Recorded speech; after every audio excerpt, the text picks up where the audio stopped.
ఇప్పుడు వాళ్ళ కాన్సెప్ట్ ఏంది? వ్యాపారము అని చెప్తున్నారు.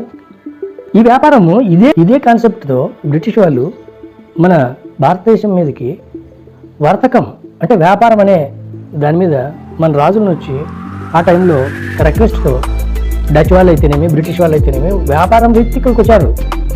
ఫస్ట్ కొన్ని ఫ్యామిలీస్ ఇలా ఎంటర్ అయ్యాయి.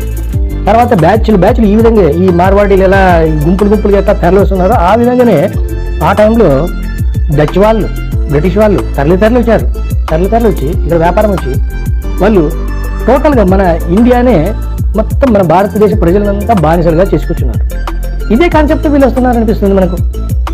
ఎందుకు రావాలి? ఏదో ఒక 10% వస్తే అక్కడ బ్రతకలేని వాళ్ళది కూడా అక్కడ అన్ని నీడ్స్ ఉండి గవర్నమెంట్ అంతా వాళ్ళకి అక్కడ కూడా వసతులు అన్నీ వాళ్ళకి డెవలప్మెంట్స్ అన్నీ ఉండి మన తెలుగు రాష్ట్రం మీద పడ్డం అనేది చాలా తప్పు.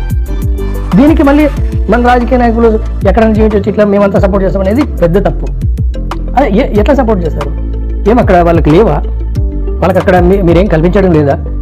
లేదు, అక్కడ ఏం లేదు, అక్కడంతా డెవలప్మెంట్ లేదని చెప్పేస్తే సరిపోతుంది కదా. అట్లా కాకుండా మొత్తం వాళ్ళు ఇట్లా రావడము, ఈ విధంగా 200 సంవత్సరాలు బ్రిటిష్ వాళ్ళు మనల్ని పాలించారు. ఏం చేయలేక ఆ కాలంలో ఏదో గాంధీ, నెహ్రూ వీళ్ళుండి ఏదో మనల్ని కాపాడినారు.